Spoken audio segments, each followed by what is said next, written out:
ਕਰ ਕਿਰਪਾ ਨਾਨਕ ਗੁਣ ਗਾਵੈ, ਰਾਖਹੁ ਸਰਮ ਅਸਾੜੀ ਜੀਉ। ਕਰ ਕਿਰਪਾ ਨਾਨਕ ਗੁਣ ਗਾਵੈ,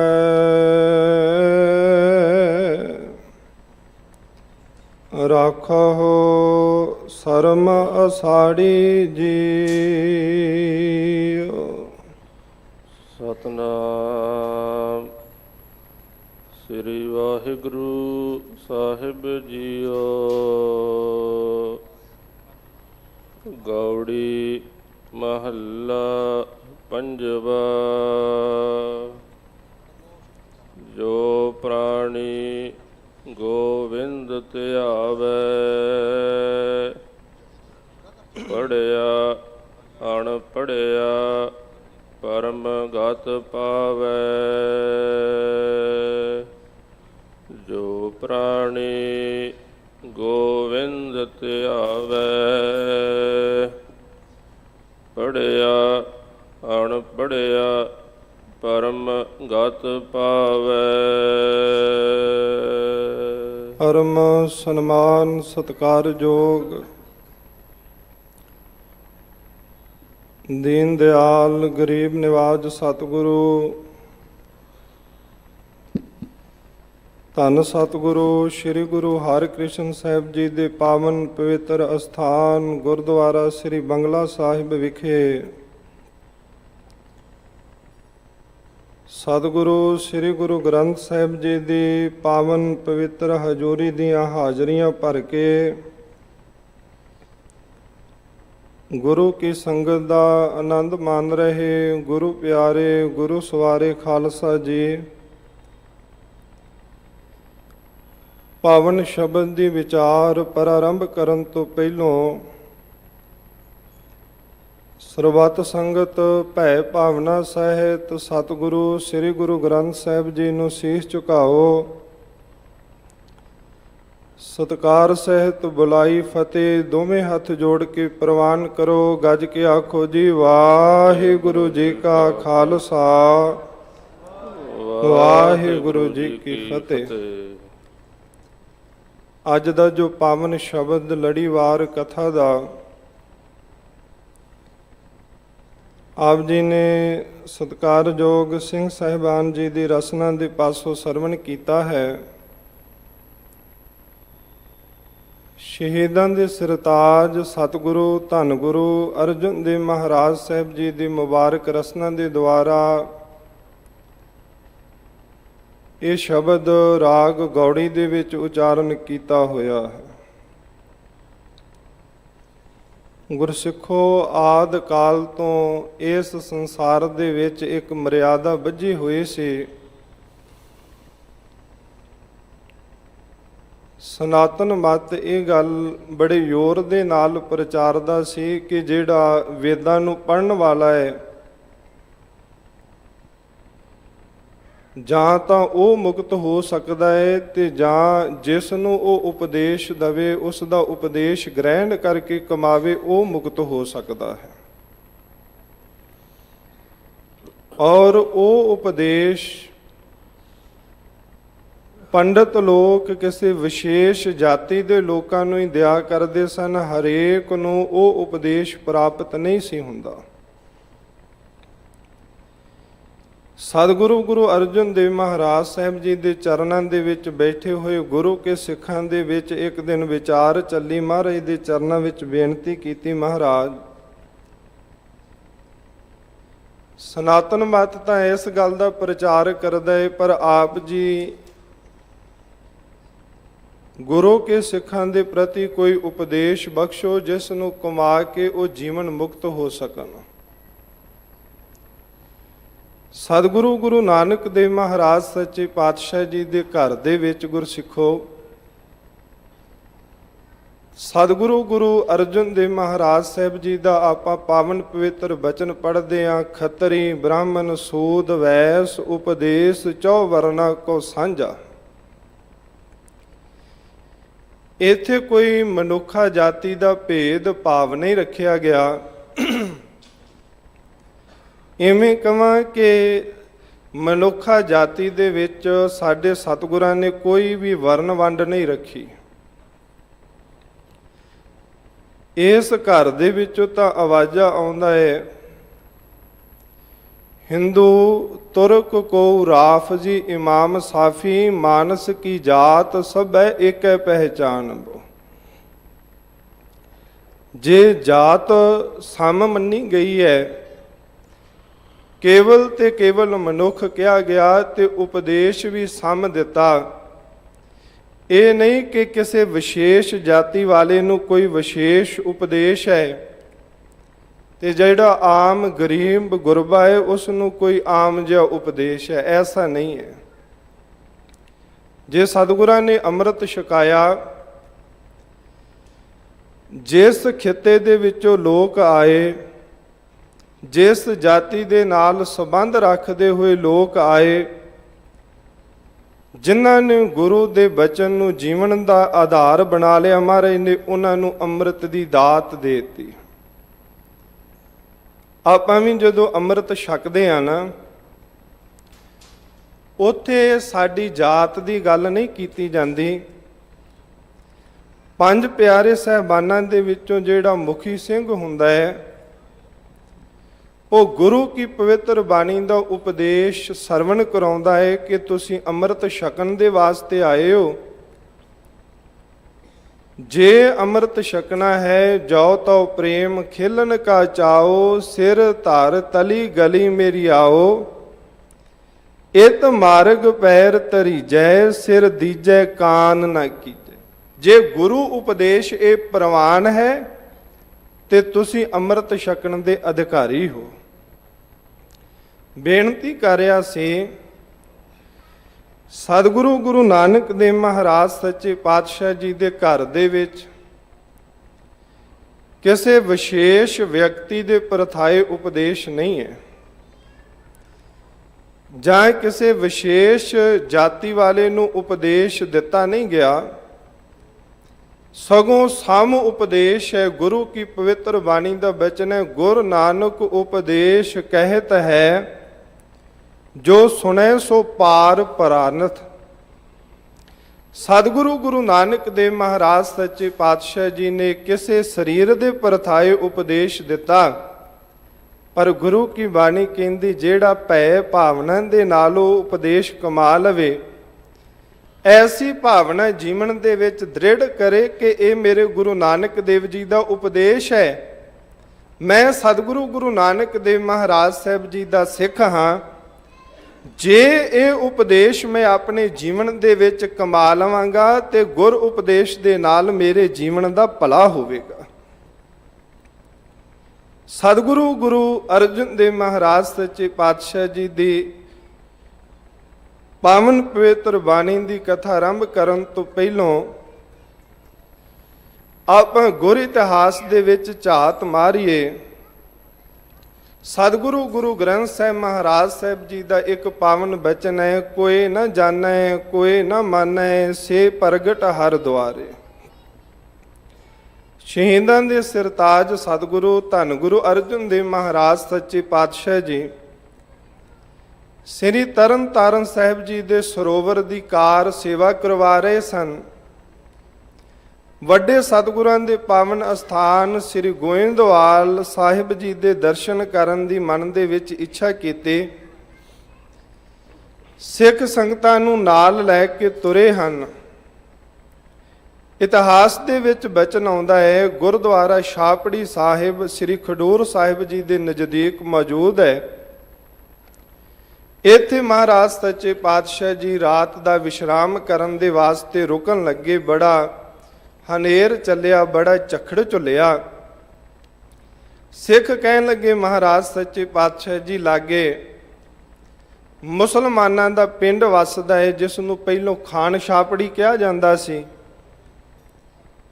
ਆਪ ਜੀ ਹੁਕਮ ਕਰੋ, ਇਸ ਨਗਰ ਦੇ ਵਿੱਚ ਜਾ ਕੇ ਆਪ ਜੀ ਦੇ ਵਿਸ਼ਰਾਮ ਦੇ ਵਾਸਤੇ ਪ੍ਰਬੰਧ ਕੀਤਾ ਜਾਵੇ। ਸਤਿਗੁਰੂ ਗੁਰੂ ਅਰਜਨ ਦੇਵ ਮਹਾਰਾਜ ਸਾਹਿਬ ਜੀ ਨੇ ਹੁਕਮ ਦਿੱਤਾ। ਸਿੱਖ ਗਏ। ਇਸ ਨਗਰ ਦੇ ਲੋਕ ਸ਼ਰਾਬਾਂ ਕਬਾਬਾਂ ਦੇ ਵਿੱਚ ਮਸਤ, ਕਿਸੇ ਨੇ ਸਿੱਖਾਂ ਦੀ ਗੱਲ ਹੀ ਨਾ ਸੁਣੀ। ਵਾਪਸ ਆਏ, ਸਤਿਗੁਰੂ ਜੀ ਕਹਿਣ ਲੱਗੇ ਸਿੱਖੋ ਪ੍ਰਬੰਧ ਹੋ ਗਿਆ। ਸਿੱਖ ਕਹਿਣ ਲੱਗੇ ਮਹਾਰਾਜ ਪ੍ਰਬੰਧ ਕੀ ਹੋਣਾ ਸੀ, ਸਾਡੀ ਤਾਂ ਗੱਲ ਹੀ ਕਿਸੇ ਨੇ ਨਹੀਂ ਸੁਣੀ ਉਸ ਨਗਰ ਦੇ ਵਿੱਚ।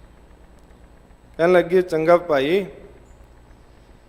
ਆਓ ਹੁਣ ਰੱਬ ਦੀ ਯਾਦ ਦੇ ਵਿੱਚ ਭਿੱਜਾ ਹੋਇਆ ਇੱਕ ਸਰੀਰ ਆ ਜਿਹੜਾ ਥੇ ਹੈ ਨਾ, ਇਸ ਤੇ ਵਸ ਰਿਹਾ ਹੈ। ਆਪਾਂ ਸਾਰੀ ਪਾਸ ਜਾਣੇ ਆ, ਇਤਿਹਾਸ ਦੇ ਵਿੱਚ ਬਚਨ ਆਉਂਦਾ ਹੈ ਟੁੱਟੀ ਹੋਈ ਇਸ ਦੀ ਝੌਂਪੜੀ ਹੈ। ਇੱਕ ਉਸ ਝੌਂਪੜੀ ਦੇ ਵਿੱਚ ਮੰਜਾ ਹੈ ਜਿਸ ਦਾ ਵਾਣ ਤੇ ਪੈਂਦ ਵੀ ਸਾਬਤ ਨਹੀਂ। ਇੱਕ ਬਸਤਰ, ਇੱਕ ਕੱਪੜਾ ਵਿਛਾਉਣ ਦੇ ਵਾਸਤੇ, ਚਾਹੇ ਉਹ ਥੱਲੇ ਵਿਛਾ ਲਵੇ ਚਾਹੇ ਉਹ ਉੱਤੇ ਲੈ ਲਵੇ। ਧੰਨ ਸਤਿਗੁਰੂ ਗੁਰੂ ਅਰਜਨ ਦੇਵ ਮਹਾਰਾਜ ਸੱਚੇ ਪਾਤਸ਼ਾਹ ਜੀ ਇਸ ਦੀ ਝੌਂਪੜੀ ਵੱਲ ਗਏ। ਜਿਸ ਵੇਲੇ ਝੌਂਪੜੀ ਦੇ ਵਿੱਚ ਜਾ ਕੇ ਬਿਰਾਜਮਾਨ ਹੋਏ, ਇਹ ਸਿੱਖ ਜਿਸ ਦਾ ਨਾਮ ਇਤਿਹਾਸ ਦੇ ਵਿੱਚ ਭਾਈ ਹਿੰਮਾ ਕਰਕੇ ਆਉਂਦਾ ਹੈ, ਭਾਈ ਹਿੰਮੇ ਨੇ ਹੱਥ ਜੋੜੇ, ਚਰਨਾਂ ਦੇ ਵਿੱਚ ਸੀਸ ਝੁਕਾਇਆ, ਆਪਣੇ ਨੇਤਰਾਂ ਦੇ ਜਲ ਦੇ ਨਾਲ ਧੰਨ ਗੁਰੂ ਅਰਜਨ ਦੇਵ ਮਹਾਰਾਜ ਸੱਚੇ ਪਾਤਸ਼ਾਹ ਜੀ ਦੇ ਚਰਨ ਧੋਤੇ। ਰੁਕੇ ਹੋਏ ਗਲ ਦੇ ਨਾਲ ਬਚਨ ਕਹਿਣ ਲੱਗਾ, ਮਹਾਰਾਜ ਸੁਣਿਆ ਸੀ ਤੁਸੀਂ ਗਰੀਬ ਨਿਵਾਜ ਸਤਿਗੁਰੂ ਹੋ, ਅੱਜ ਇਹਨਾਂ ਨੇਤਰਾਂ ਦੇ ਨਾਲ ਪ੍ਰਤੱਖ ਤੱਕਿਆ, ਮੇਰੇ ਵਰਗੇ ਗਰੀਬ ਸਿੱਖ ਨੂੰ ਨਿਵਾਜਣ ਦੇ ਵਾਸਤੇ ਆਏ ਹੋ। ਨਮਸਕਾਰ ਕੀਤੀ, ਸਾਰੀ ਰਾਤ ਆਪ ਸੇਵਾ ਦੇ ਵਿੱਚ ਰਿਹਾ। ਉਸ ਮੰਜੀ ਦੇ ਉੱਪਰ ਸਤਿਗੁਰੂ ਗੁਰੂ ਅਰਜਨ ਦੇਵ ਮਹਾਰਾਜ ਸਾਹਿਬ ਜੀ ਸੁਭਾਏਮਾਨ ਹੋਏ, ਬਿਰਾਜਮਾਨ ਹੋਏ। ਜਿੰਨੇ ਵੀ ਸਿੱਖ ਸਨ ਇਸ ਝੌਂਪੜੀ ਦੇ ਵਿੱਚ ਬਿਰਾਜੇ। ਅੰਮ੍ਰਿਤ ਵੇਲਾ ਹੋਇਆ, ਸਤਿਗੁਰੂ ਜੀ ਜਿਸ ਵੇਲੇ ਚਾਲਾਂ ਮਾਰਨ ਲੱਗੇ, ਫਿਰ ਉਹ ਬਚਨ ਕਿਹਾ, ਮਹਾਰਾਜ ਮੇਰੇ ਵਰਗੇ ਗਰੀਬ ਨੂੰ ਨਿਵਾਜਣ ਆਏ ਹੋ। ਤਾਂ ਇਤਿਹਾਸ ਦੇ ਵਿੱਚ ਬਚਨ ਆਉਂਦਾ ਹੈ, ਧੰਨ ਸਤਿਗੁਰੂ ਸ੍ਰੀ ਗੁਰੂ ਅਰਜਨ ਦੇਵ ਮਹਾਰਾਜ ਸੱਚੇ ਪਾਤਸ਼ਾਹ ਜੀ ਨੇ ਇਸ ਭਾਈ ਹਿੰਮੇ ਦੇ ਪ੍ਰਥਾਏ 3 ਸ਼ਬਦ ਉਚਾਰਨ ਕੀਤੇ, ਜਿਸ ਦੇ ਵਿੱਚ ਸਤਿਗੁਰੂ ਗੁਰੂ ਅਰਜਨ ਦੇਵ ਮਹਾਰਾਜ ਸੱਚੇ ਪਾਤਸ਼ਾਹ ਜੀ ਨੇ ਭਾਈ ਹਿੰਮੇ ਨੂੰ ਉਪਦੇਸ਼ ਦਿੱਤਾ, ਬਸਤੀ ਟੁੱਟੀ ਝੌਂਪੜੀ ਚੀਰ ਸਭ ਛਿੰਨਾ, ਜਾਤ ਨ ਪਤ ਨ ਆਦਰੋ ਉਦਿਆਨ ਪਰਮਿੰਨਾ, ਮਿੱਤਰ ਨ ਇਠ ਧਨ ਰੂਪਹੀਨ ਕਿਛ ਸਾਕ ਨ ਸਿੰਨਾ, ਰਾਜਾ ਸਗਲੀ ਸ੍ਰਿਸ਼ਟ ਕਾ ਹਰ ਨਾਮ ਮਨ ਭਿੰਨਾ, ਤਿਸ ਕੀ ਧੂੜ ਮਨ ਉਧਰੈ ਪ੍ਰਭ ਹੋਏ ਸੋ ਪ੍ਰਸੰਨਾ। ਭਾਈ ਹਿੰਮਿਆ, ਤਨ ਕਰਕੇ ਤੇਰੇ ਕੋਲ ਬਹੁਤੀ ਅਮੀਰੀ ਨਹੀਂ, ਸਰੀਰ ਦੇ ਉੱਪਰ ਪਾਏ ਹੋਏ ਪਾਟੇ ਬਸਤਰ ਹਨ। ਸੰਸਾਰ ਦੇ ਵਿੱਚ ਵੀ ਮਾਇਆ ਕਰਕੇ ਤੇਰਾ ਬਹੁਤਾ ਵੱਡਾ ਅਹੁਦਾ ਮਰਾਤਬਾ ਨਹੀਂ ਹੈ, ਤੈਨੂੰ ਤਾਂ ਤੇਰੇ ਆਪਣੇ ਹੀ ਛੱਡ ਗਏ ਹਨ। ਪ੍ਰਤੀਤ ਹੁੰਦਾ ਹੈ ਜਿਸ ਤੋਂ ਤੂੰ ਝੌਂਪੜੀ ਪਾ ਕੇ ਬੈਠਾ ਹੋਇਆ, ਕਿਸੇ ਦੇ ਨਾਲ ਤੇਰਾ ਮੇਲ ਮਿਲਾਪ ਵੀ ਨਹੀਂ ਹੈ। ਪਰ ਮਿੱਤਰਾ, ਤੇਰੇ ਉੱਪਰ ਪਰਮੇਸ਼ਰ ਦੀ ਕਿਰਪਾ ਹੈ, ਤੇਰੇ ਕੋਲ ਵਿਦਵਤਾ ਨਹੀਂ ਹੈ, ਤੇਰੇ ਕੋਲ ਅਮੀਰੀ ਨਹੀਂ ਹੈ, ਪਰ ਤੂੰ ਵਾਹਿਗੁਰੂ ਪਰਮੇਸ਼ਰ ਦੀ ਕਿਰਪਾ ਦਾ ਪਾਤਰ ਹੈ। ਅਗਲਾ ਬਚਨ ਮਹਾਰਾਜ ਨੇ ਉਚਾਰਿਆ, ਭਲੀ ਸੁਹਾਵੀ ਛਾਪਰੀ ਜਾ ਮੈਂ ਗੁਣ ਗਾਏ, ਕਿਤ ਹੀ ਕਾਮ ਨ ਧੌਲ ਹਰ ਜਿਤ ਹਰ ਬਿਸਰਾਏ। ਭਲਿਆ ਤੇਰੀ ਤਾਂ ਇਹ ਝੋਪੜੀ ਵੀ ਚੰਗੀ ਹੈ, ਜਿਸ ਦੇ ਵਿੱਚ ਤੂੰ ਬੈਠਾ ਹੋਇਆ ਦੁਨਿਆਵੀ ਵਿਦਿਆ ਤੋਂ ਸਖਣਾ, ਦੁਨਿਆਵੀ ਸੰਸਾਰ ਦੀ ਅਮੀਰੀ ਤੋਂ ਸਖਣਾ, ਵਾਹਿਗੁਰੂ ਪਰਮਾਤਮਾ ਦੇ ਸ਼ਰਧਾ ਭਰੋਸੇ ਵਿਸ਼ਵਾਸ ਦੇ ਨਾਲ ਪਰਮੇਸ਼ਰ ਦੇ ਗੁਣ ਗਾ ਰਿਹਾ।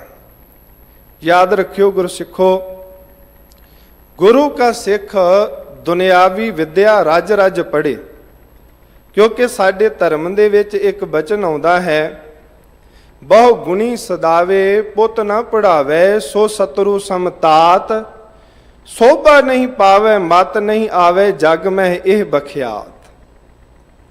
ਆਪਣੇ ਧੀਆਂ ਪੁੱਤਰਾਂ ਨੂੰ ਵੈਲ ਐਜੂਕੇਟਡ ਬਣਾਉਣਾ ਚਾਹੀਦਾ ਹੈ, ਵੱਧ ਤੋਂ ਵੱਧ ਪੜਾਉਣਾ ਚਾਹੀਦਾ ਹੈ। ਪਰ ਜਿੱਥੇ ਦੁਨਿਆਵੀ ਵਿਦਿਆ ਉਹਨਾਂ ਨੂੰ ਪੜਾਉਣੀ ਹੈ ਨਾ, ਨਾਲ ਦੀ ਨਾਲ ਜਿਹੜੇ ਧਰਮ ਦੇ ਸ਼ੁਭ ਗੁਣ ਹਨ, ਜਿਵੇਂ ਸਿੰਘ ਸਾਹਿਬਾਨ ਜੀ ਦਰਸਾ ਰਹੇ ਸਨ, ਗੁਰੂ ਕਾ ਸਿੱਖ ਗੁਰੂ ਕੇ ਸਿੱਖ ਦੀ ਸਹਾਇਤਾ ਕਰੇ। ਇਹ ਨਾ ਕਿਉਂਕਿ ਇਹ ਸਿੰਘ ਸਾਹਿਬ ਜੀ ਕਹਿ ਰਹੇ ਸਨ, ਨਹੀਂ ਨਹੀਂ, ਧੰਨ ਸਤਿਗੁਰੂ ਗੁਰੂ ਗੋਬਿੰਦ ਸਿੰਘ ਮਹਾਰਾਜ ਸਾਹਿਬ ਜੀ ਦਾ ਬਚਨ ਹੈ, ਦਾਨ ਦਿਓ ਇਨਹੀ ਕੋ ਭਲੋ ਅਰ ਆਨ ਕੋ ਦਾਨ ਨਾ ਲਾਗਤ ਨਿਕੋ। ਸਤਿਗੁਰੂ ਗੁਰੂ ਗੋਬਿੰਦ ਸਿੰਘ ਮਹਾਰਾਜ ਸਾਹਿਬ ਜੀ ਕਹਿੰਦੇ, ਸਿੱਖਾ ਤੇਰਾ ਦਿੱਤਾ ਹੋਇਆ ਸਿੱਖ ਨੂੰ ਦਾਨ ਚੰਗਾ ਹੈ। ਜੇ ਸਿੱਖ ਗਰੀਬ ਹੈ ਤੇ ਉਸ ਦੀ ਬਾਹ ਫੜ। ਸਾਡੇ ਰਹਿਤਨਾਮਿਆਂ ਦੇ ਵਿੱਚ ਵੀ ਇਹ ਬਚਨ ਆਉਂਦਾ ਹੈ ਕਿ ਸਿੱਖ ਗਰੀਬ ਸਿੱਖ ਦੀ ਮਦਦ ਕਰੇ, ਉਸ ਦੇ ਉੱਪਰ ਸਾਡੀ ਖੁਸ਼ੀ ਹੋਵੇਗੀ। ਸੋ ਵਿਚਾਰ ਕਰ ਰਹੇ ਸੀ, ਧੰਨ ਗੁਰੂ ਅਰਜਨ ਦੇਵ ਮਹਾਰਾਜ ਸੱਚੇ ਪਾਤਸ਼ਾਹ ਜੀ ਕਹਿੰਦੇ, ਭਲਿਆ ਤੂੰ ਇਸ ਸੰਸਾਰ ਦੇ ਵਿੱਚ ਭਲਾ ਹੈ, ਚੰਗਾ ਹੈ ਭਾਈ ਹਿੰਮਿਆ, ਕਿਉਂਕਿ ਵਾਹਿਗੁਰੂ ਪਰਮਾਤਮਾ ਦੇ ਗੁਣ ਗਾਉਣਾ ਹੈ।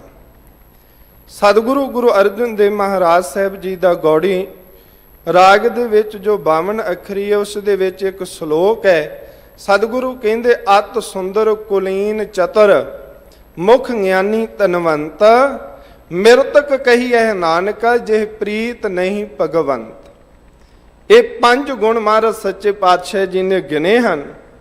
ਇਹਨਾਂ ਦੇ ਵਿੱਚੋਂ ਇੱਕ ਗੁਣ ਹੈ ਜਿਹੜਾ ਬਹੁਤ ਜ਼ਿਆਦਾ ਵੱਡਾ ਪੜ੍ਹਿਆ ਲਿਖਿਆ ਹੋਵੇ। ਇਹ ਨਹੀਂ ਕਿ ਪੜ੍ਹਨਾ ਲਿਖਣਾ ਮਾੜਾ ਹੈ, ਪਰ ਇੰਨੀ ਪੜ੍ਹਾਈ ਦੇ ਬਾਵਜੂਦ ਇੰਨੀ ਸਮਝ ਵੀ ਨਹੀਂ ਆਈ ਕਿ ਇਹ ਜੀਵਨ ਸਫਲ ਪਰਮੇਸ਼ਰ ਦਾ ਨਾਮ ਜਪ ਕੇ ਹੋਣਾ ਹੈ। ਧੰਨ ਗੁਰੂ ਅਰਜਨ ਦੇਵ ਮਹਾਰਾਜ ਸਾਹਿਬ ਜੀ ਕਹਿੰਦੇ, ਸੰਸਾਰ ਦੇ ਵਿੱਚ ਉਹ ਤੁਰਦੀ ਫਿਰਦੀ ਲਾਸ਼ ਹੈ। ਇਸ ਵਾਸਤੇ ਜੋ ਸੰਪੂਰਨ ਰੂਪ ਦੇ ਵਿੱਚ ਅੱਜ ਪਵਿੱਤਰ ਸ਼ਬਦ ਦਾ ਉਪਦੇਸ਼ ਹੈ, ਮਹਾਰਾਜ ਸੱਚੇ ਪਾਤਸ਼ਾਹ ਜੀ ਕਹਿੰਦੇ, ਕੋਈ ਪੜ੍ਹਿਆ ਹੋਇਆ ਹੈ, ਕੋਈ ਅਨਪੜ੍ਹ ਹੈ, ਭਾਈ ਉਹ ਪਰਮ ਗਤੀ ਨੂੰ ਪ੍ਰਾਪਤ ਕਰਦਾ ਹੈ ਜਿਹੜਾ ਪਰਮੇਸ਼ਰ ਦਾ ਨਾਮ ਧਿਆਉਂਦਾ ਹੈ। ਇਸ ਵਾਸਤੇ ਗੁਰੂ ਕੀ ਸੰਗਤ ਦੇ ਵਿੱਚ ਆਓ, ਪਰਮੇਸ਼ਰ ਦਾ ਨਾਮ ਜਪੋ ਤੇ ਜੀਵਨ ਦਾ ਭਲਾ ਹੋਵੇਗਾ। ਆਓ ਪਾਵਨ ਸ਼ਬਦ ਦੀ ਵਿਚਾਰ ਸਰਵਣ ਕਰਕੇ ਲਾਹਾ ਪ੍ਰਾਪਤ ਕਰੀਏ ਜੀ। ਸਤਨਾਮ ਸ੍ਰੀ ਵਾਹਿਗੁਰੂ ਸਾਹਿਬ ਜੀਓ। ਗੌੜੀ ਮਹੱਲਾ ਪੰਜਵਾ। ਜੋ ਪ੍ਰਾਣੀ ਗੋਵਿੰਦ ਧਿਆਵੈ, ਪੜ੍ਹਿਆ ਅਣਪੜ੍ਹਿਆ ਪਰਮ ਗਤ ਪਾਵੈ। ਗੌੜੀ ਰਾਗ ਹੈ। ਧੰਨ ਸਤਿਗੁਰੂ ਗੁਰੂ ਅਰਜਨ ਦੇਵ ਮਹਾਰਾਜ ਸਾਹਿਬ ਜੀ ਇਸ ਪਾਵਨ ਸ਼ਬਦ ਦੇ ਉਚਾਰਨ ਕਰਤਾ ਹਨ। ਮਹੱਲਾ ਦਾ ਅਰਥ ਹੁੰਦਾ ਹੈ ਸਵਰੂਪ।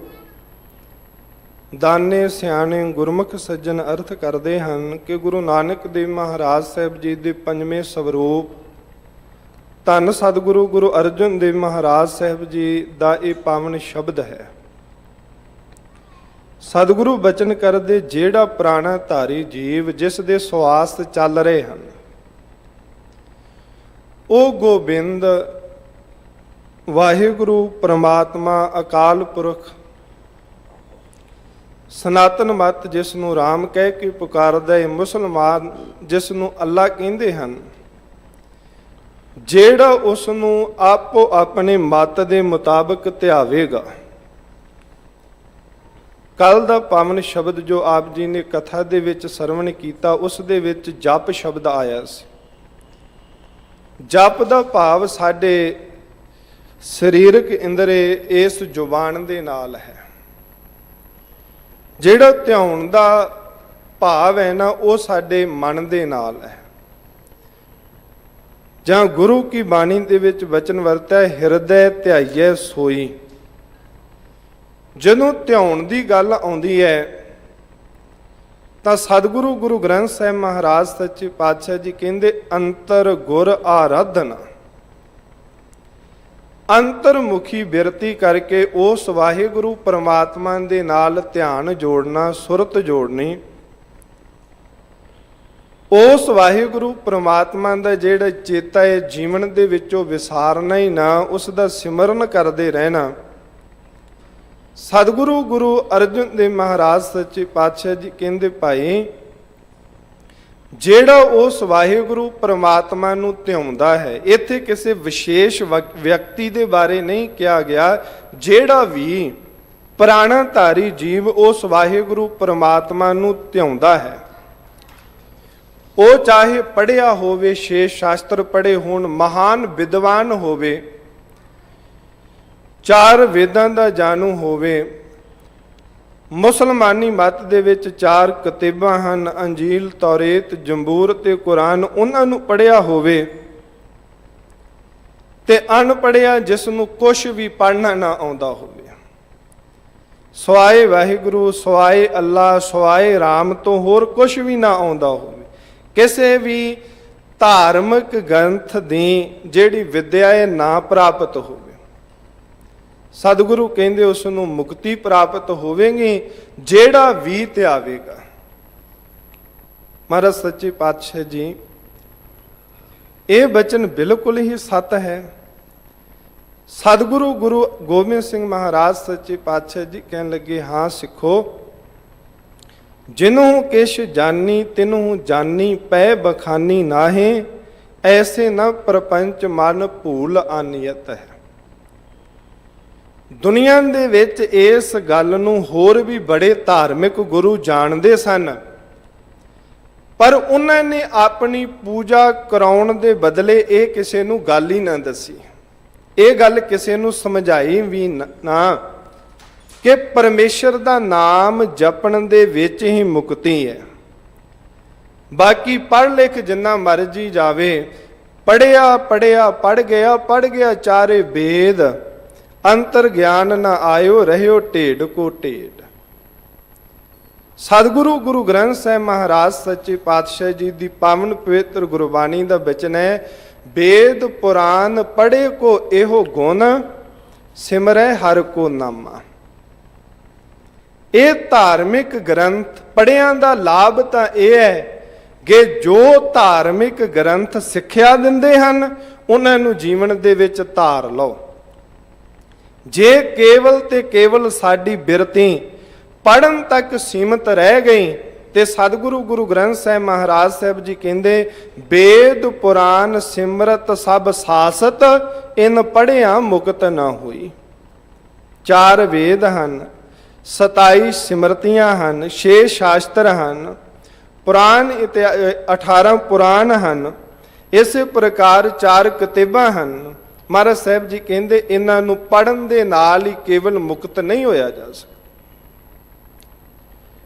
ਭਾਰਤ ਵਰਸ਼ ਦੇ ਵਿੱਚ ਇੱਕ ਮਹਾਂਪੁਰਖ ਹੋਏ ਜਿਨ੍ਹਾਂ ਦਾ ਨਾਮ ਸੀ ਜੱਗਿਆ ਵਲਖ। ਇਹਨਾਂ ਦੇ ਸਾਹਮਣੇ ਹੁੰਦੇ ਜਦੋਂ ਅਸੀਂ ਇਹਨਾਂ ਦਾ ਜੀਵਨ ਪੜ੍ਹਦੇ ਹਾਂ ਤੇ ਬ੍ਰਹਮਚਾਰੀ ਰਿਸ਼ੀ ਤੁਰਿਆ ਜਾ ਰਿਹਾ ਸੀ, ਰਿਸ਼ੀ ਤੁਰਿਆ ਜਾ ਰਿਹਾ ਹੈ। ਜੱਗਿਆ ਵਲਖ ਰਿਸ਼ੀ ਨੇ ਇਸ ਨੂੰ ਤੱਕ ਕੇ ਕਿਹਾ, ਗਰਦਬ ਗਸਤੀ, ਵੀ ਗਧਾ ਤੁਰਿਆ ਜਾ ਰਿਹਾ। ਹੈਰਾਨਗੀ ਦੀ ਗੱਲ, ਉਹ ਜਿਹੜਾ ਰਿਸ਼ੀ ਸੀ ਉਹ ਸੀ ਦੁਰਵਾਸਾ, ਉਸ ਦੇ ਪਾਸ ਵਿਦਿਆ ਬੜੀ ਸੀ, ਬੜਾ ਵਿਦਵਾਨ ਸੀ। ਪਰ ਇਹ ਮਹਾਤਮਾ ਨੇ ਜਦੋਂ ਬਚਨ ਕਿਹਾ ਗਰਦਬ ਗਸਤੀ, ਗਧਾ ਤੁਰਿਆ ਜਾ ਰਿਹਾ ਸੀ, ਬੜੇ ਗੁੱਸੇ ਵਾਲਾ ਸੀ। ਦੁਰਵਾਸਾ ਪਾਸ ਆਣ ਕੇ ਕਹਿਣ ਲੱਗਾ, ਮਹਾਤਮਾ ਜੀ ਇੰਨੇ ਵਿਦਵਾਨ ਹਾਂ ਮੈਂ, ਸਾਰੇ ਹੀ ਗ੍ਰੰਥਾਂ ਨੂੰ ਬਾਚਿਆ ਹੋਇਆ, ਜਿਸ ਪ੍ਰਕਾਰ ਦੀ ਕੋਈ ਵੀ ਮੇਰੇ ਨਾਲ ਚਰਚਾ ਕਰੇ ਹਰੇਕ ਨੂੰ ਹਰਾਉਣ ਦੀ ਮੈਂ ਸਮਰੱਥਾ ਰੱਖਦਾ, ਪਰ ਤੁਸੀਂ ਕਹੀ ਜਾ ਰਹੇ ਹੋ ਕਿ ਉਹ ਵੇਖੋ ਗਧਾ ਤੁਰਿਆ ਜਾ ਰਿਹਾ ਹੈ। ਤਾਂ ਉਹ ਮਹਾਤਮਾ ਨੇ ਬਚਨ ਕਿਹਾ, ਕਹਿਣ ਲੱਗੇ, ਉਹ ਦੁਰਵਾਸਾ, ਇੰਨੇ ਗ੍ਰੰਥ ਪੜ੍ਹਨ ਦੇ ਬਾਵਜੂਦ ਵੀ ਉਹ ਕ੍ਰਿਸ਼ਨ ਦੇ ਪੁੱਤਰ ਸੀ ਸਾਂਭ, ਬਾਲਕ ਸਨ, ਬਾਲਕਾਂ ਜਿਹੜੇ ਹਨ ਉਹ ਮਸ਼ਕਰੀਆਂ ਕਰਦੇ ਹੀ ਹਨ। ਜੇ ਤੇਰੇ ਨਾਲ ਮਸ਼ਕਰੀ ਕੀਤੀ, ਤੈਨੂੰ ਜੀਵਨ ਦੇ ਵਿੱਚ ਸਹਿਜ ਨਾ ਆਇਆ, ਤੂੰ ਉਹਨਾਂ ਨੂੰ ਸਰਾਫ ਦੇ ਕੇ ਉਹਨਾਂ ਦੀ ਕੁੱਲ ਨਾਸ਼ ਕਰਤੀ, ਤੇਰੀ ਇੰਨੀ ਵਿਦਿਆ ਪੜ੍ਹਨ ਦਾ ਕੀ ਫਾਇਦਾ ਜੇ ਜੀਵਨ ਦੇ ਵਿੱਚ ਸਹਿਜ ਹੀ ਨਹੀਂ ਪ੍ਰਾਪਤ ਹੋਇਆ। ਤਾਂ ਸਤਿਗੁਰੂ ਗੁਰੂ ਗ੍ਰੰਥ ਸਾਹਿਬ ਮਹਾਰਾਜ ਸੱਚੇ ਪਾਤਸ਼ਾਹ ਜੀ ਦੀ ਪਾਵਨ ਪਵਿੱਤਰ ਗੁਰਬਾਣੀ ਔਰ ਸਤਿਗੁਰੂ ਗੁਰੂ ਗੋਬਿੰਦ ਸਿੰਘ ਸਾਹਿਬ ਜੀ ਦੇ 52 ਬਚਨਾਂ ਦੇ ਵਿੱਚ ਇਹ ਬਚਨ ਹੈ ਕਿ ਗੁਰੂ ਕਾ ਸਿੱਖ ਜਿੱਥੇ ਸ਼੍ਰੀ ਗੁਰੂ ਗ੍ਰੰਥ ਸਾਹਿਬ ਜੀ ਦੀ ਸੰਥਿਆ ਕਰਨੀ ਹੈ, ਆਪਣੀ ਧਰਮ ਦੀ ਵਿਦਿਆ ਪੜ੍ਹਨੀ ਹੈ, ਉੱਥੇ ਬਾਹਰਲੇ ਧਾਰਮਿਕ ਗ੍ਰੰਥਾਂ ਦਾ ਵੀ ਗਿਆਨ ਰੱਖਣਾ ਹੈ। ਇਸ ਦਾ ਮਤਲਬ ਹੈ ਸਿੱਖ ਰੱਜ ਵਿਦਿਆ ਪੜ੍ਹੇ। ਪਰ ਉਹ ਜੋ ਵਿਦਿਆ ਉਪਦੇਸ਼ ਦਿੰਦੀ ਹੈ, ਸਤਿਗੁਰੂ ਗੁਰੂ ਗ੍ਰੰਥ ਸਾਹਿਬ ਮਹਾਰਾਜ ਸੱਚੇ ਪਾਤਸ਼ਾਹ ਜੀ ਦੀ ਪਾਵਨ ਪਵਿੱਤਰ ਗੁਰਬਾਣੀ ਪੜ੍ਹੋ।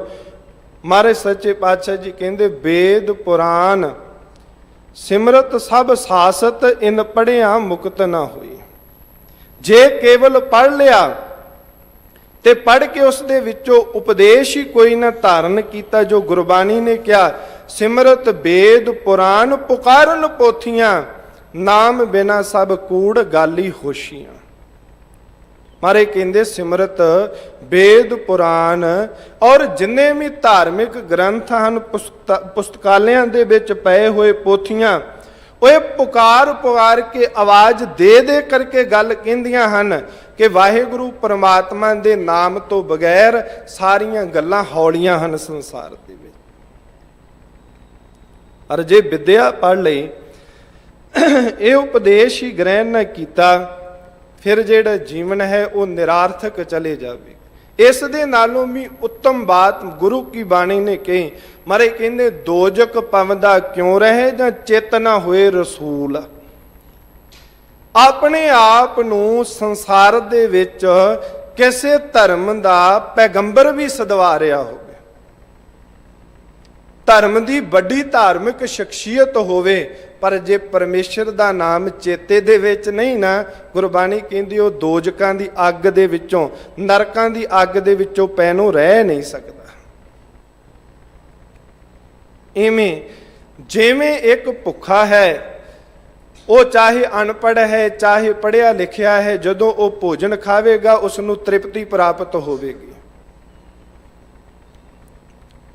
ਗੁਰਬਾਣੀ ਦਾ ਬਚਨ ਮਾਰੇ ਕਹਿੰਦੇ, ਬਿਨ ਖਾਏ ਬੂਝੈ ਨਹੀਂ ਭੁੱਖਾ। ਖਾਣ ਤੋਂ ਬਗੈਰ ਭੁੱਖ ਮਿਟਦੀ ਨਹੀਂ। ਜੇ ਪੜ੍ਹਿਆ ਲਿਖਿਆ ਹੈ, ਸਾਹਮਣੇ ਥਾਲੀ ਪਰੋਸੀ ਹੋਈ ਹੈ ਤੇ ਕਵੇ ਮੈਂ ਪੜ੍ਹਿਆ ਲਿਖਿਆ ਹਾਂ, ਇਸ ਨੂੰ ਵੇਖ ਕੇ ਤ੍ਰਿਪਤੀ ਹੋ ਜਾਵੇਗੀ, ਨਹੀਂ ਹੁੰਦੀ। ਜਿਵੇਂ ਇੱਕ ਪਿਆਸਾ ਹੈ, ਚਾਹੇ ਉਹ ਪੜ੍ਹਿਆ ਹੈ ਚਾਹੇ ਉਹ ਅਨਪੜ੍ਹ ਹੈ, ਉਸ ਨੂੰ ਜਲ ਛਕ ਕੇ ਹੀ ਤ੍ਰਿਪਤੀ ਪ੍ਰਾਪਤ ਹੋਵੇਗੀ, ਪਿਆਸ ਮਿਟੇਗੀ। ਇਵੇਂ ਗੁਰੂ ਕੀ ਬਾਣੀ ਨੇ ਕਿਹਾ, ਜੇ ਕੋ ਖਾਵੈ ਜੇ ਕੋ ਪੁੰਚੈ ਤਿਸ ਕਾ ਹੋਏ ਉਧਾਰੋ।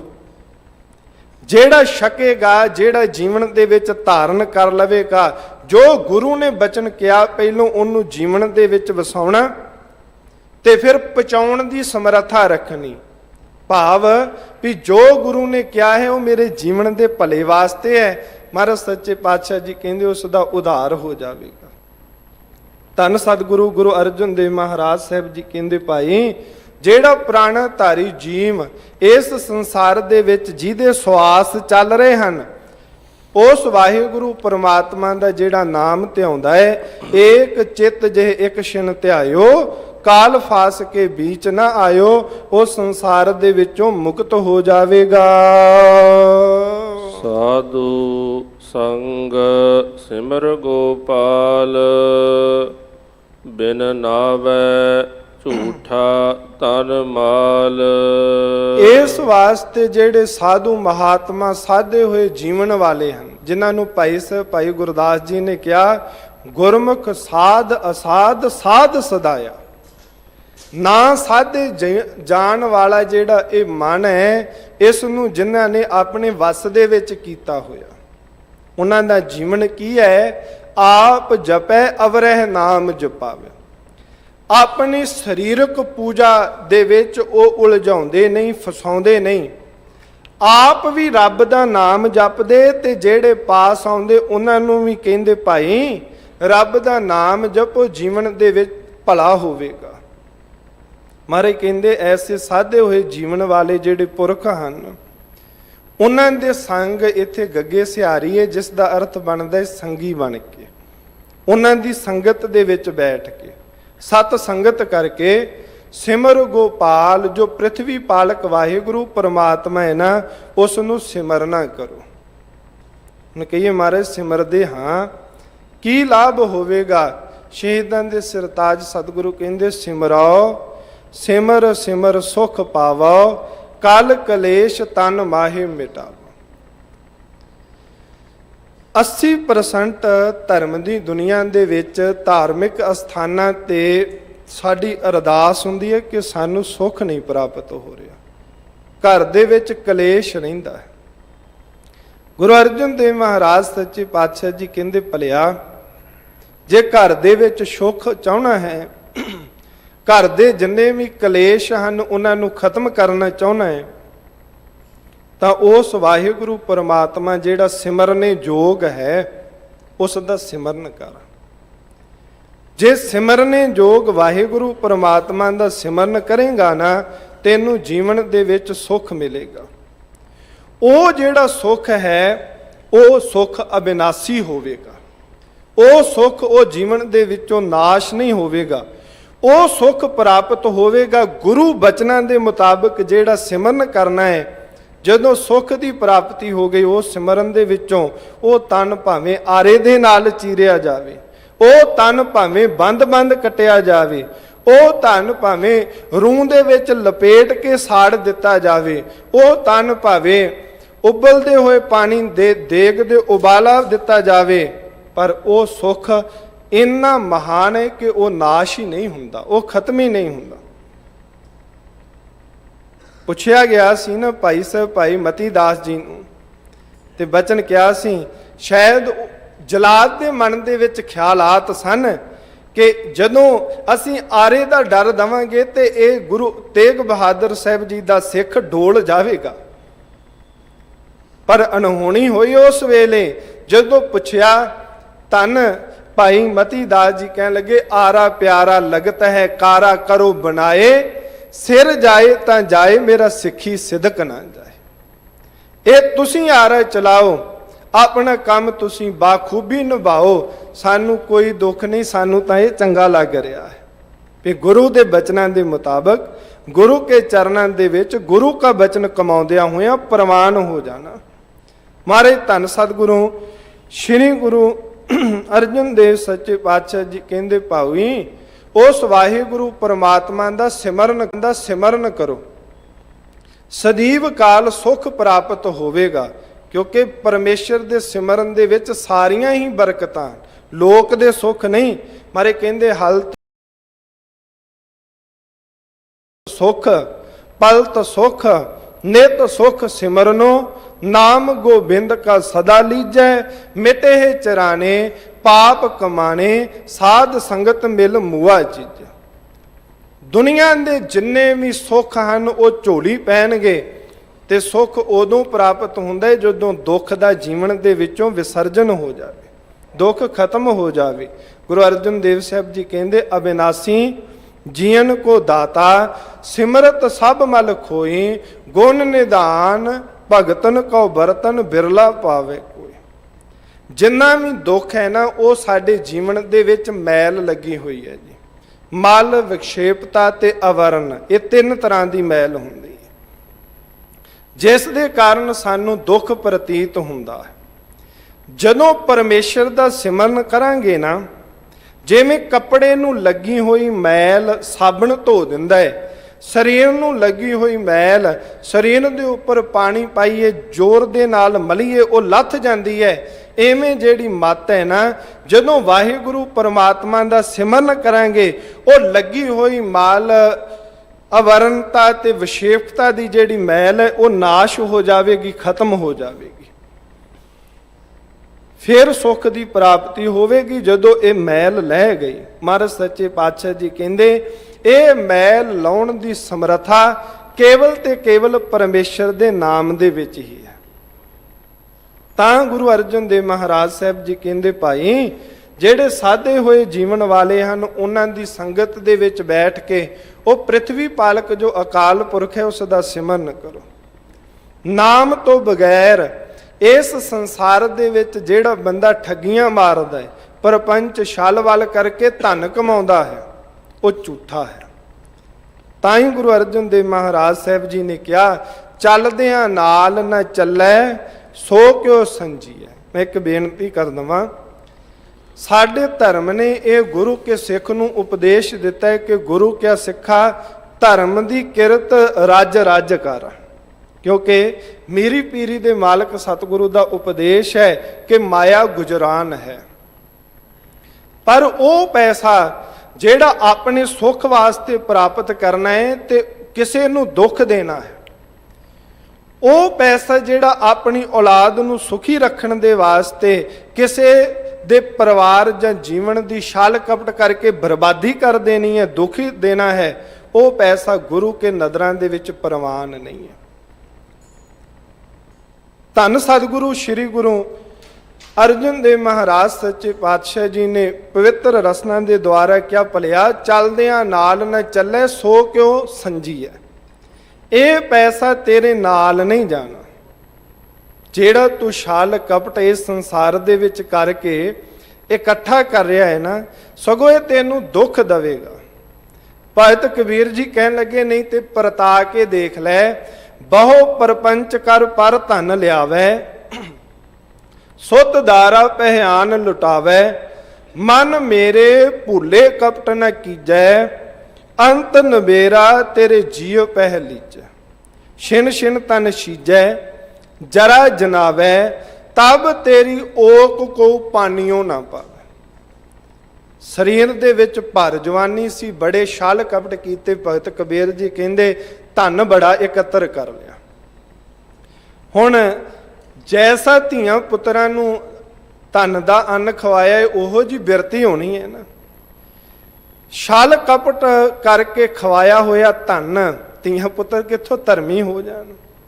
ਹੁਣ ਮੰਜੇ ਤੇ ਪਿਆ ਹੋਇਆ ਭਗਤ ਕਬੀਰ ਜੀ ਕਹਿੰਦੇ, ਆਵਾਜ਼ ਦਿੰਦੇ, ਪੁੱਤਰੋ ਤੁਹਾਡੇ ਵਾਸਤੇ ਮੈਂ ਇੰਨਾ ਛਲ ਕੀਤਾ, ਇੰਨਾ ਕਪਟ ਕੀਤਾ, ਇੰਨੇ ਝੂਠ ਫਰੇਬ ਕੀਤੇ, ਇੰਨੇ ਦੇਖੋ ਤੁਹਾਡੇ ਮਹੱਲ ਛੱਤ ਤੇ ਇੰਨੀ ਜਾਇਦਾਦ ਜ਼ਮੀਨ ਧਨ ਰੋਕੜੀ ਜੋੜ ਦੇਣਾ ਕੀਤੀ, ਹੁਣ ਮੈਨੂੰ ਪਾਣੀ ਤੇ ਪਿਆ ਦੋ। ਪਰ ਭਗਤ ਕਬੀਰ ਜੀ ਕਹਿੰਦੇ, ਉਹ ਜਿਹੋ ਜੀ ਬਿਰਤੀ ਉਹਨਾਂ ਦੀ ਬਣ ਗਈ ਨਾ, ਤਬ ਤੇਰੀ ਓਕ, ਉਹ ਕਹਿੰਦੇ ਜੀ ਐਵੇਂ ਬੋਕਣ, ਤੇਰੀ ਬਣਾਈ ਹੋਈ ਓਕ ਮੰਗੇ ਧੀਆਂ ਪੁੱਤਰਾਂ ਦੇ ਕੋਲੋਂ ਪਾਣੀ ਤੇ ਕੋਈ ਪਾਣੀ ਵੀ ਨਹੀਂ ਪਾਵੇਗਾ। ਕਹਿਣ ਲੱਗਾ, ਬਾਪੂ ਤੂੰ ਕੀ ਕਰਕੇ ਆਇਆ ਹੋਇਆ, ਇੰਨੀ ਪਿਆਸ ਦਾ ਮਾਰਿਆ। ਇਸ ਵਾਸਤੇ ਜੇ ਤੁਸੀਂ ਆਪਣਾ ਜੀਵਨ ਧਰਮੀ ਰੱਖੋਗੇ, ਧੀਆਂ ਪੁੱਤਰਾਂ ਨੂੰ ਧਰਮ ਸਿਖਾਓਗੇ, ਤੇ ਜਿਹੜੇ ਧਰਮੀ ਧੀਆਂ ਪੁੱਤਰ ਹੋਣਗੇ ਉਹ ਮਾਤਾ ਪਿਤਾ ਦੀ ਸਿੱਖਿਆ, ਮਾਤਾ ਪਿਤਾ ਦੀ ਸੇਵਾ ਦੇ ਵਿੱਚ ਰਹਿਣਗੇ। ਕਿਉਂਕਿ ਧਰਮ ਉਪਦੇਸ਼ ਹੀ ਇਹ ਦਿੰਦਾ ਹੈ, ਮਾਂ ਪਿਓ ਪਰ ਹਰ ਸੁਣੈ ਵੇਦ, ਭੇਦ ਨ ਜਾਣੇ ਕਥਾ ਕਹਾਣੀ। ਧਰਮ ਨੇ ਤਾਂ ਉਪਦੇਸ਼ ਹੀ ਇਹ ਦਿੱਤਾ ਹੈ ਕਿ ਮਾਤਾ ਪਿਤਾ ਦੀ ਇਹ ਸੰਸਾਰ ਦੇ ਵਿੱਚ ਸੇਵਾ ਕਰ, ਜਿਉਂਦਿਆਂ ਤੋਂ ਬਾਅਦ ਜਿਹੜੀ ਪੂਜਾ ਕਰਨੀ ਉਹਦਾ ਤੇ ਕੋਈ ਫਾਇਦਾ ਨਹੀਂ, ਉਹ ਚੜਾਵੇ ਚੜਾਈ ਜਾ, ਉਹਦਾ ਤੇ ਕੋਈ ਲਾਭ ਨਹੀਂ ਹੈ। ਪਰ ਜਿਹੜੀ ਜਿਉਂਦਿਆਂ ਮਾਤਾ ਪਿਤਾ ਦੀ ਸੇਵਾ ਕਰਨੀ ਹੈ ਨਾ, ਉਸ ਦੇ ਨਾਲੋਂ ਵੱਡਾ ਪੁੰਨ ਵੀ ਸੰਸਾਰ ਦੇ ਵਿੱਚ ਕੋਈ ਨਹੀਂ। ਪਰ ਕੰਮ ਗੁਰਸਿੱਖੋ ਉਲਟ ਚੱਲ ਗਿਆ ਸੰਸਾਰ ਦੇ ਵਿੱਚ। ਪਰ ਜੀ ਜਿਵੇਂ ਕਹਿੰਦੇ ਨਾ, ਜੀਵਤ ਪਿਤਰ ਨਾ ਮਾਨੇ ਕੋ ਮੋਏ ਸਿਰਾਧ ਕਰਾ।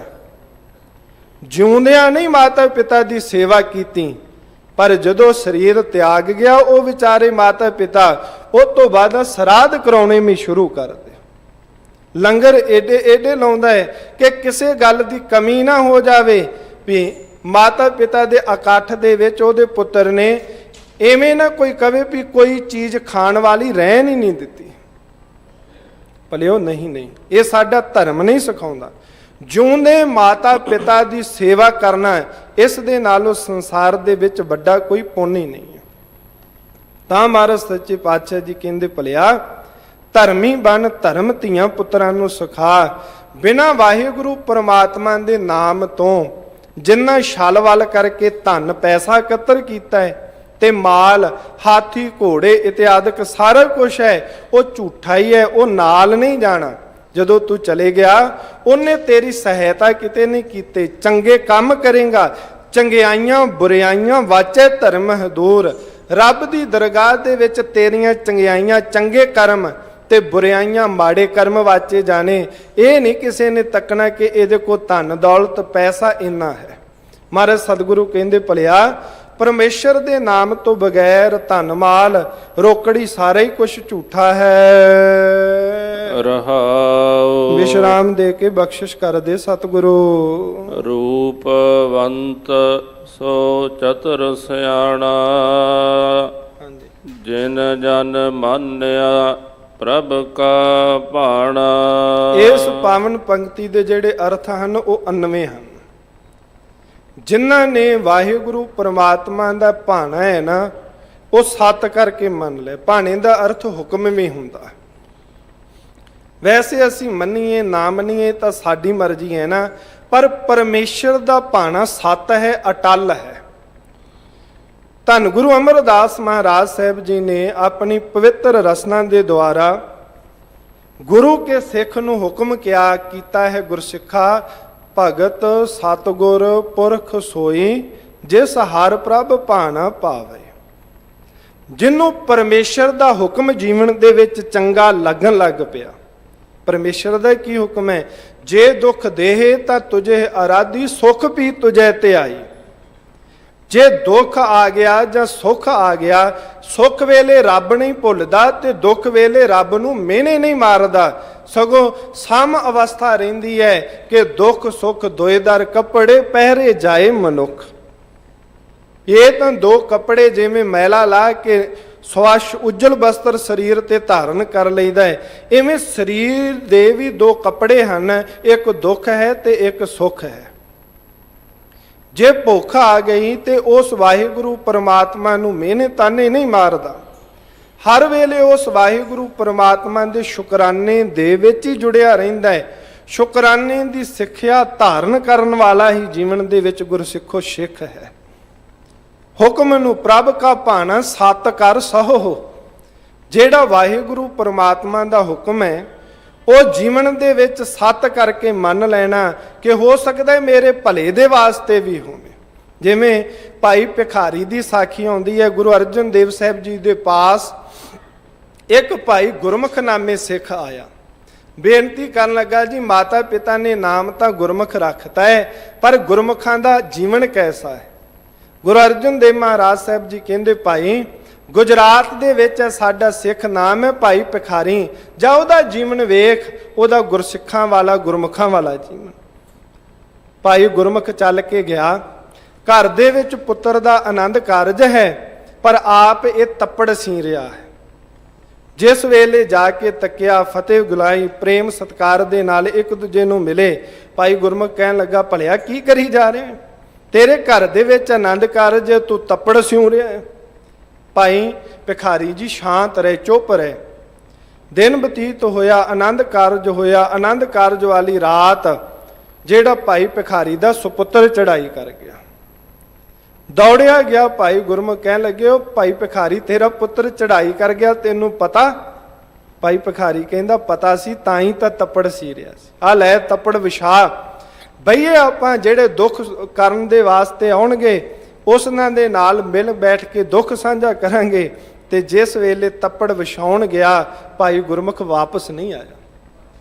ਗੁਰੂ ਅਰਜਨ ਦੇਵ ਸਾਹਿਬ ਜੀ ਵਾਲੇ ਪਾਸੇ ਨੂੰ ਚਲੇ ਗਿਆ। ਮਹਾਰਾਜ ਮੁਸਕਰਾਉਂਦੇ ਹੋਏ ਕਹਿਣ ਲੱਗੇ, ਭਾਈ ਗੁਰਮੁਖਾ, ਗੁਰਸਿੱਖਾਂ ਵਾਲਾ ਜੀਵਨ ਵੇਖ ਲਿਆ, ਗੁਰਮੁਖਾਂ ਵਾਲਾ ਜੀਵਨ ਵੇਖ ਲਿਆ। ਹੱਥ ਜੋੜੇ ਗੁਰੂ ਅਰਜਨ ਦੇਵ ਸਾਹਿਬ ਜੀ, ਜੇ ਤੁਸੀਂ ਕਿਰਪਾ ਕਰੋ ਤਾਂ ਇਹਨਾਂ ਤੁਹਾਡਾ ਹੁਕਮ ਸੱਚ ਕਰਨ ਕੇ ਮੰਨਣ ਦੀ ਸਮਰੱਥਾ ਹੋ ਸਕਦੀ ਹੈ। ਨਹੀਂ ਤਾਂ ਜਿਵੇਂ ਭਾਈ ਗੁਰਦਾਸ ਜੀ ਨੇ ਕਿਹਾ ਸੀ ਨਾ, ਜੇ ਗੁਰ ਸਾਂਗ ਵਤਾਏ ਦਾ ਸਿੱਖ ਸਿਦਕ ਨਾ ਹਾਰੇ। ਪਰ ਜਦੋਂ ਘੋੜੇ ਖਰੀਦਣ ਦੇ ਵਾਸਤੇ ਗਏ ਤੇ ਜਿਸ ਵੇਲੇ ਉਹ ਮੋਹਰਾਂ ਸਨ, ਉਹ ਰੋਕੜੀਆਂ ਬਣ ਗਈਆਂ, ਪਿਛਲੇ ਥਾਣੀ ਤੰਬੂ ਦੇ ਭੱਜ ਕੇ ਆ ਗਏ। ਲੰਮੇ ਅਰਸੇ ਬਾਅਦ ਗੁਰੂ ਅਰਜਨ ਦੇਵ ਮਹਾਰਾਜ ਸੱਚੇ ਪਾਤਸ਼ਾਹ ਜੀ ਦੇ ਵੀਰ ਸੁਪੁੱਤਰ ਗੁਰੂ ਹਰਗੋਬਿੰਦ ਸਾਹਿਬ ਜੀ ਦੇ ਚਰਨਾਂ ਦੇ ਵਿੱਚ ਆਏ। ਮਹਾਰਾਜ ਮੁਸਕਰਾਉਂਦੇ ਹੋਏ ਜਿਸ ਵੇਲੇ ਭਾਈ ਗੁਰਦਾਸ ਜੀ ਨੇ ਨਮਸਕਾਰ ਕੀਤੀ ਤੇ ਭਾਈ ਗੁਰਦਾਸ ਜੀ ਨੇ ਕਿਹਾ, ਜੇ ਗੁਰ ਸਾਂਗ ਵਤਾਏ ਦਾ ਸਿੱਖ ਕਿਆ ਵਿਚਾਰਾ। ਸਿੱਖ ਜੇ ਗੁਰੂ ਕੌਤਕ ਵਰਤਾ ਦੇਵੇ, ਸਿੱਖ ਕੀ ਹੈ ਵਿਚਾਰਾ। ਇਸ ਵਾਸਤੇ ਮਹਾਰਾਜ ਸੱਚੇ ਪਾਤਸ਼ਾਹ ਜੀ ਕਹਿੰਦੇ, ਜਿਨਨੇ ਪਰਮੇਸ਼ਰ ਦਾ ਭਾਣਾ ਸਤ ਕਰਕੇ ਮੰਨ ਲਿਆ, ਉਹ ਰੂਪਵੰਤ ਹੈ। ਰੂਪਵੰਤ ਦਾ ਅਰਥ ਸੋਹਣਾ ਨਹੀਂ, ਉਹੋ ਹੀ ਦਿਲ ਦਾ ਸਾਫ਼ ਹੈ। ਬਾਰੇ ਤੇ ਰੂਪਵੰਤ ਨੂੰ ਕਿਹਾ, ਰੂਪਵੰਤ ਹੋਏ ਨਾ ਹੀ ਮੋਹ ਹੈ, ਪ੍ਰਭ ਕੀ ਜੋਤ ਸਗਲ ਘਟ ਸੋਏ। ਉਹੋ ਹੀ ਰੂਪਵੰਤ ਹੈ, ਦਿਲ ਦਾ ਸਾਫ਼ ਹੈ। ਸੋ ਚਤੁਰ, ਉਹੋ ਹੀ ਚਤੁਰ ਹੈ ਵਿਹਾਰਾਂ ਕਰਕੇ, ਤੇ ਧਾਰਮਿਕ ਵਿਦਿਆ ਕਰਕੇ ਉਹੋ ਹੀ ਸਿਆਣਾ ਹੈ। ਜਗ ਮਹਿ ਆਇਆ ਸੋ ਪਰਵਾਣ, ਘਾਟ ਘਾਟ ਆਪਣਾ ਸੁਆਮੀ ਜਾਣ। ਇਸ ਸੰਸਾਰ ਦੇ ਵਿੱਚ ਆਇਆ ਹੋਇਆ ਉਹ ਸਰੀਰ ਪ੍ਰਵਾਨ ਹੈ। ਧੰਨ ਗੁਰੂ ਅਰਜਨ ਦੇਵ ਸਾਹਿਬ ਜੀ ਕਹਿੰਦੇ ਜਿਸ ਨੇ ਹਰੇਕ ਘਟ ਦੇ ਵਿੱਚ, ਘਟ ਦਾ ਅਰਥ ਹਿਰਦਾ ਵੀ ਹੁੰਦਾ ਹੈ, ਹਰੇਕ ਹਿਰਦੇ ਦੇ ਵਿੱਚ ਉਸ ਪਰਮੇਸ਼ਰ ਨੂੰ ਜਾਣ ਲਿਆ। ਜਿਹੜਾ ਜਾਣ ਲਵੇਗਾ ਨਾ ਗੁਰਸਿੱਖੋ, ਉਹ ਛਲ ਫਰੇਬ ਕਪਟ ਫਿਰ ਕਦੀ ਨਹੀਂ ਕਰੇਗਾ। ਮਹਾਰਾਜ ਕਹਿੰਦੇ ਉਹ ਹੀ ਪ੍ਰਵਾਨ ਹੈ ਇਸ ਸੰਸਾਰ ਦੇ ਵਿੱਚ। ਕਹੋ ਨਾਨਕ ਜਾ ਕੇ ਪੂਰਨ ਭਾਗ, ਹਰ ਚਰਣੀ ਤਾ ਕਾ ਮਨ ਲਾਗ। ਪਾਵਨ ਸ਼ਬਦ ਦੀ ਸੰਪੂਰਨਤਾ ਕਰਦੇ ਹੋਏ ਸਤਿਗੁਰੂ ਗੁਰੂ ਅਰਜਨ ਦੇਵ ਸਾਹਿਬ ਜੀ ਕਹਿੰਦੇ ਭਾਈ ਜਿਸ ਦੇ ਪੂਰਨ ਭਾਗ ਹਨ, ਚੰਗੇ ਕਰਮ ਹਨ, ਪੂਰਬ ਕਰਮ ਅੰਕੁਰ ਜਬ ਪ੍ਰਗਟੇ ਹਰ ਭੇਟਿਓ ਪੁਰਖ ਰਸਕ ਬੈਰਾਗੀ, ਮਿਟਿਓ ਅੰਧੇਰ ਮਿਲਤ ਹਰ ਨਾਨਕ ਜਨਮ ਜਨਮ ਕੀ ਸੋਈ ਜਗ। ਜਿਹਨੇ ਚੰਗੇ ਪੂਰਬਲੇ ਉਤਕ੍ਰਿਸ਼ਟ ਕਰਮ ਹਨ, ਉਹਨਾਂ ਦਾ ਜਿਹੜਾ ਮਨ ਹੈ ਨਾ, ਉਹ ਵਾਹਿਗੁਰੂ ਪਰਮਾਤਮਾ ਦੇ ਚਰਨਾਂ ਦੇ ਨਾਲ ਜੁੜ ਜਾਂਦਾ। ਉਹ ਫਿਰ ਸਵਾਸ ਹਰ ਵੇਲੇ ਉੱਠਦਿਆਂ ਬਹਿੰਦਿਆਂ ਸੁੱਤਿਆਂ ਉਸ ਵਾਹਿਗੁਰੂ ਪਰਮਾਤਮਾ ਨੂੰ ਜੀਵਨ ਚੋਂ ਵਿਸਾਰਦੇ ਨਹੀਂ, ਗੁਰੂ ਉਪਦੇਸ਼ ਜੀਵਨ ਦੇ ਵਿੱਚੋਂ ਭੁਲਾਉਂਦੇ ਨਹੀਂ, ਜਿਸ ਦੇ ਨਾਲ ਉਹਨਾਂ ਦੇ ਜੀਵਨ ਦਾ ਭਰਾ ਹੋ ਜਾਂਦਾ ਹੈ। ਇਹ ਚੰਗੇ ਕਰਮਾਂ ਦੀ ਨਿਸ਼ਾਨੀ ਹੈ। ਇਹ ਸਤਿਗੁਰੂ ਧੰਨ ਗੁਰੂ ਅਰਜਨ ਦੇਵ ਮਹਾਰਾਜ ਸਾਹਿਬ ਜੀ ਨੇ ਪਵਿੱਤਰ ਉਪਦੇਸ਼ ਦੀ ਦਾਤ ਬਖਸ਼ੀ। ਸਤਿਗੁਰੂ ਕਿਰਪਾ ਕਰਨ ਗੁਰੂ ਉਪਦੇਸ਼ ਸਾਡੇ ਸਾਰੇ ਗੁਰੂ ਕੇ ਸਿੱਖਾਂ ਦੇ ਜੀਵਨ ਦਾ ਆਧਾਰ ਬਣੇ, ਜਿਸ ਦੇ ਨਾਲ ਜੀਵਨ ਦਾ ਭਲਾ ਹੋ ਜਾਵੇ। ਇੱਥੇ ਹੀ ਕਥਾ ਨੂੰ ਵਿਸ਼ਰਾਮ ਹੈ ਜੀ। ਗੁਰਬਾਣੀ ਵਿਚਾਰ ਕਰਦਿਆਂ ਹੋਈਆਂ ਭੁੱਲਾਂ ਦੀ ਮੁਆਫੀ, ਅੱਗੇ ਤੋਂ ਸੁਮਤ ਬਖਸ਼ਣੀ। ਕੋਟਾਨ ਕੋਟ ਸ਼ੁਕਰ ਧੰਨਵਾਦ।